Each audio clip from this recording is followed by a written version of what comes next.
Personal finance presentation, financial goals.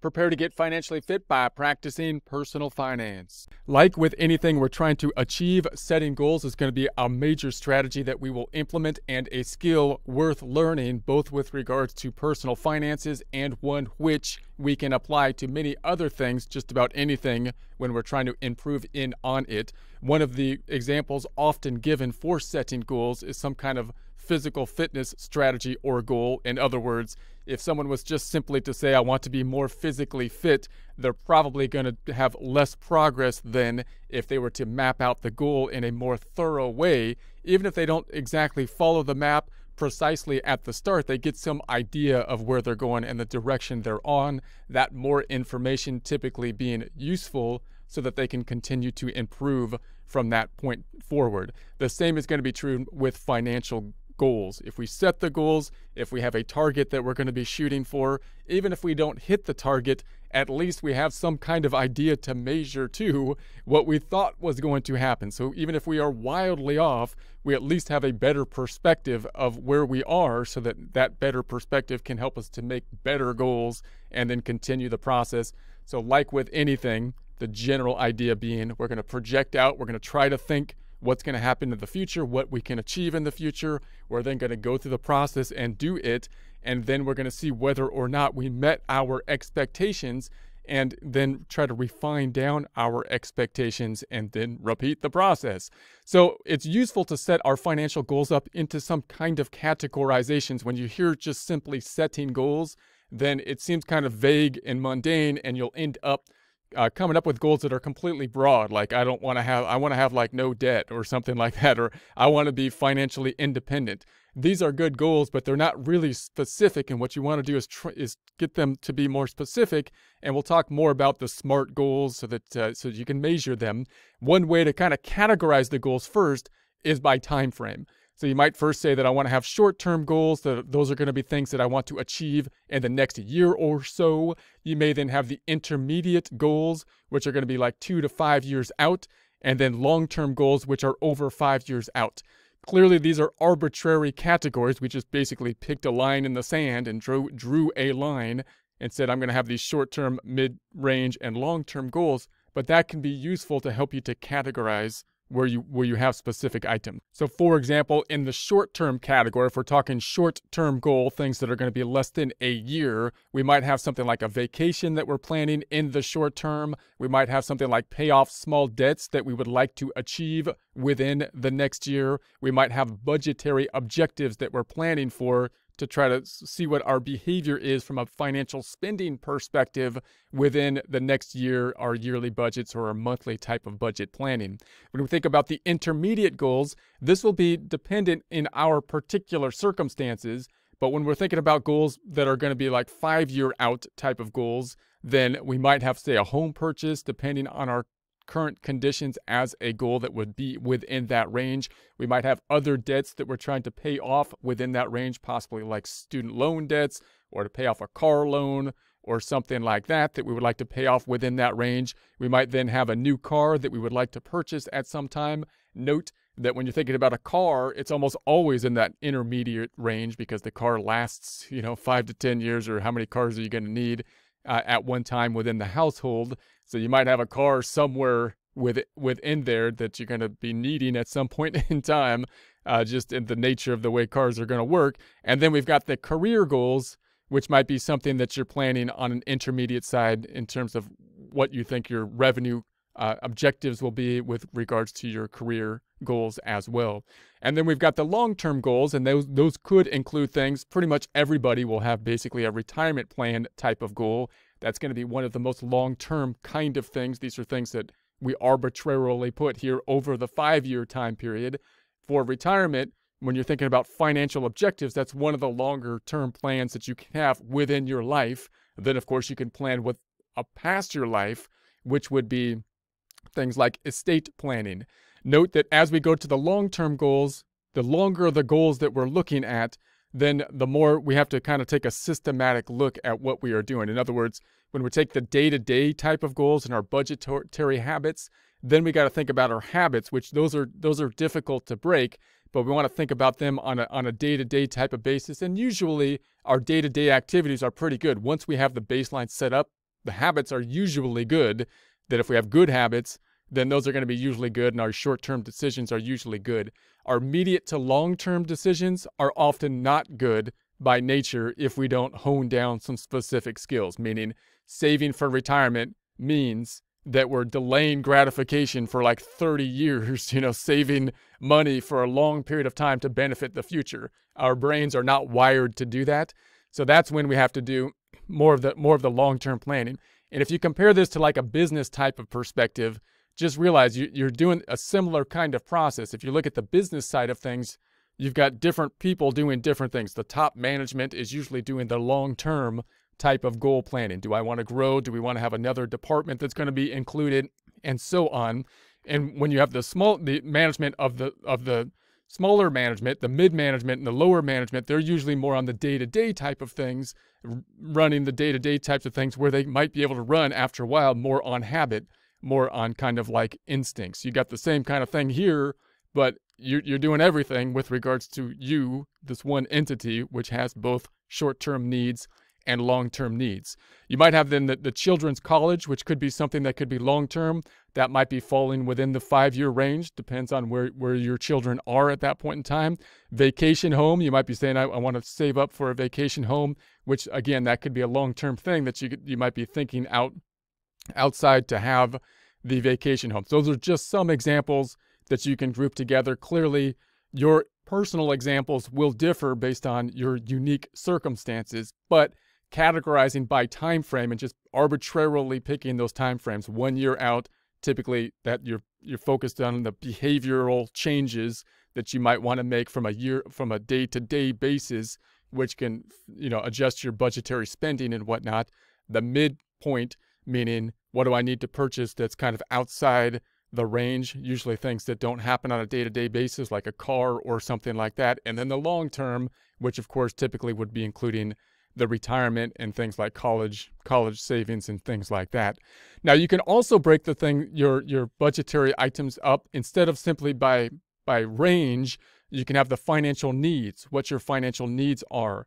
This is probably a little bit less common, and when you think about the financial needs, they kind of line up in essence to your budgetary needs in terms of your time frames that we talked about as well. But you can think about consumable, those are your product goals, durable product goals, and intangible purchase goals. This is another way that you might categorize your spending so that you can better measure what you're doing and make goals.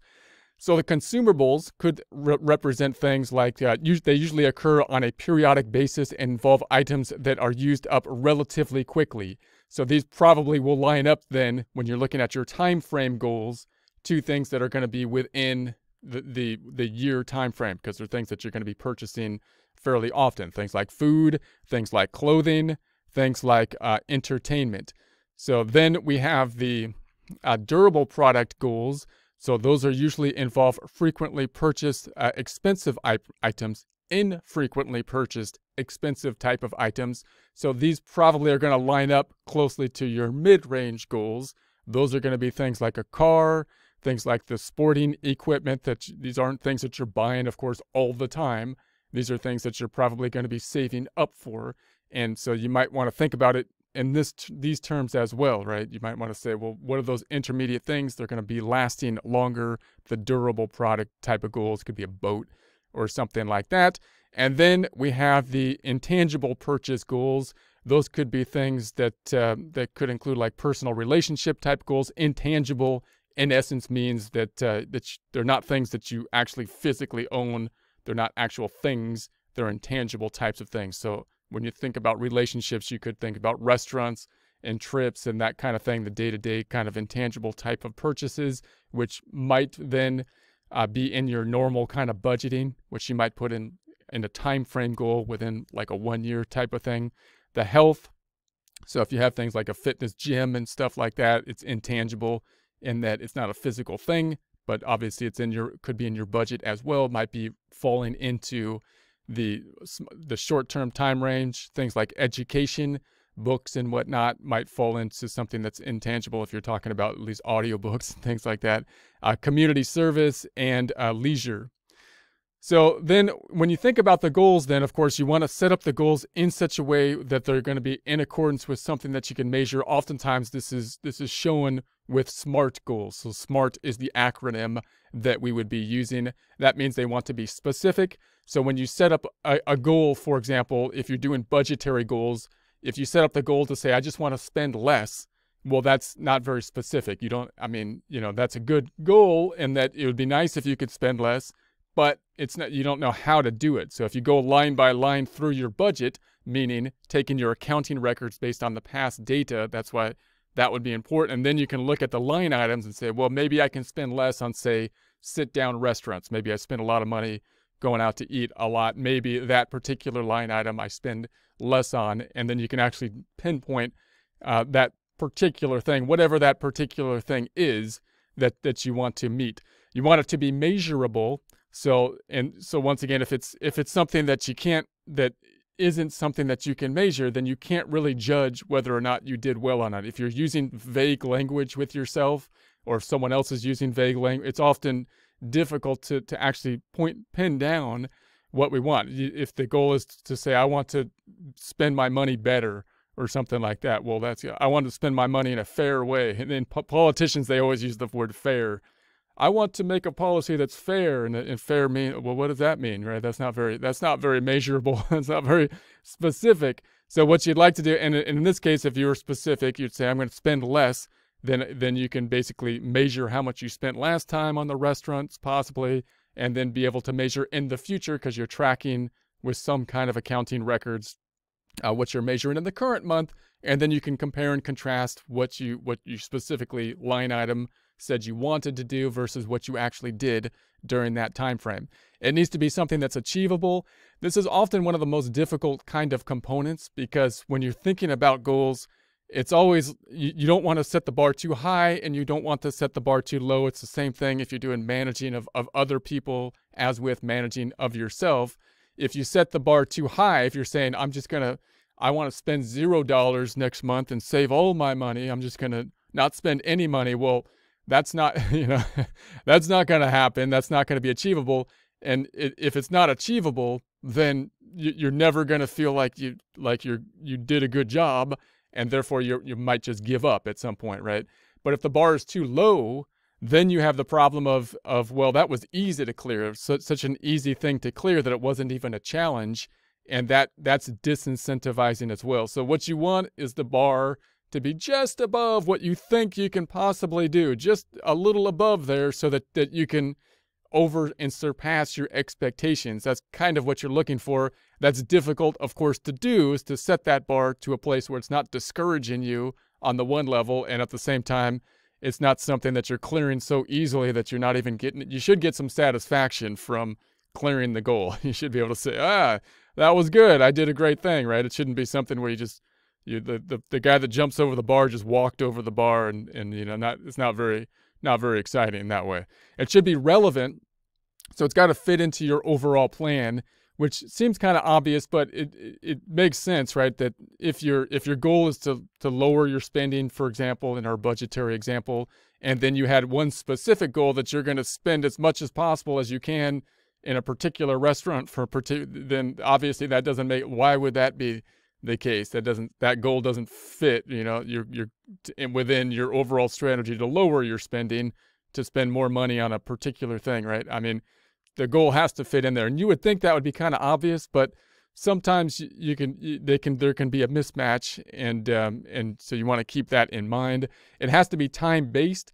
So if you're saying, I want to spend less money in our budgetary goal, if I want to spend less money on this thing than on restaurants, the specific restaurants, then you want to make that for the next month or the next week or something like that, so that you can actually measure it. And you want to be able to compare it then to the prior month, so that you can have a comparison. To do that, you need a time-based measure. And note that when we're thinking about personal finances, we're always thinking within time. We're thinking about how are we doing over time. So when you think about the general financial statements, it's usually the balance sheet is where we stand as of a point in time. Those are our assets and those are our liabilities. The income statement is our performance in the past, meaning income and expenses, how we did for the last month, last year. And then in the future, we're thinking, what are we going to do over the next time frame? And you have to have the time frame in order to set the goal. So what am I going to do in the next month? How can I measure what I'm going to do in the next month? How can I judge my performance, in that next time frame? And then when you're doing the longer term time frames, then of course you want to possibly cut them down into smaller chunks and see how, is your investment growing the way it should be growing, the way you planned it to be growing, in order to meet your 5-year objective of buying a new car, to get enough money to buy a new car, and that kind of thing. It's always the same process with these type of things when we're trying to improve. And the better results will typically be, we're going to set an objective. We're going to make sure that objective is as specific as possible, so I can say, this is it. I'm not saying I'm going to make something good. I'm going to make something better.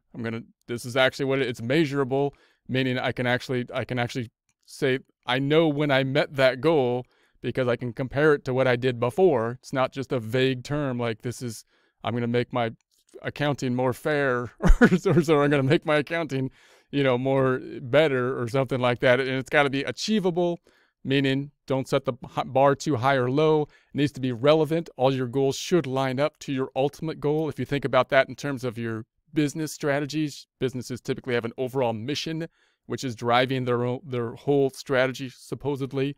And you should have a similar kind of process. And then all your goals should be lined up and be in accordance with the overall mission. And if they're not, then you want to kind of go in there. And then, of course, time-based, because we measure things over time. If you're trying to see how performance is, you measure over time. And then you just repeat the process over and over and over again, just like someone at a gym would do, right? That's what they're going to do. They're going to say, there's my performance. Did I hit the performance? How am I going to improve it? And then you do it again, and then you do it again. So opportunity cost is a key concept when you're thinking about finance. And it's an economic concept. So this is one of those overlapping terms that comes from basically economics. And it's often said, the accounting records show your financial data. And when you think about opportunity cost, you're taking into consideration not just your financial data, but also your other desires and whatnot within your overall mission, right, of your personal mission. So it's going to be what you give up when making a choice. And this is the idea behind the idea that nothing is free. Nothing is free. Even if someone gives you free tickets to a concert or something like that, even though the tickets are free, you still go into the concert. You're giving up your time to go to the concert. It might be well worth it because you might have nothing better to do at that point, but you're not doing whatever else. You're not going to the beach if you're going to the concert. You're not reading a book if you're going to the concert. That's the opportunity cost. There's always a cost because you're giving up with your time, at the very least, what you could have done somewhere else. So that's how you want to think about any kind of decision. If you start thinking about them in those terms, it can kind of be useful, because if someone's saying to you, do this or do that, it doesn't cost you anything, then that's not really true, right? You really want to be like, well, it is kind of costing me something. What is it costing me? I might be willing to do that, but I mean, you want to know, you want to basically put down what the actual costs are.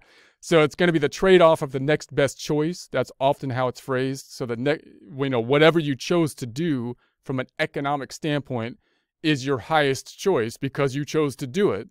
And that means that whatever you would have chosen to do, secondly, would be the thing that you gave up in order to do the thing that you chose to do. It's not always measurable in dollars, although we can think about it in dollar terms. You need to consider both personal and financial resources when you consider this. So if you look at a personal opportunity cost, that's one concept that we might try to pull out the dollars from and just think about it from a non-dollar standpoint, and that often has to do with time.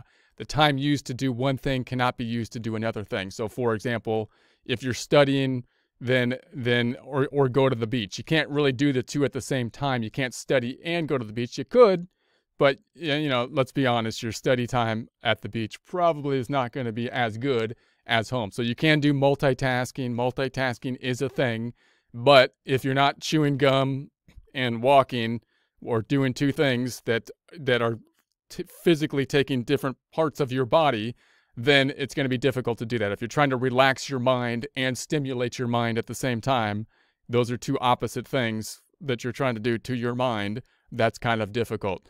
So in any case, that's going to be the opportunity cost. You can say, should I work or should I go shopping? Obviously, you can't do generally those two things at the same time. You could try, but generally doesn't work out too well usually. And then we got the financial opportunity cost, which is going to be something that's critical when you think about time value of money, which we'll get into a lot shortly. So would you rather have $100 today or $110 a year from now is going to be the typical idea.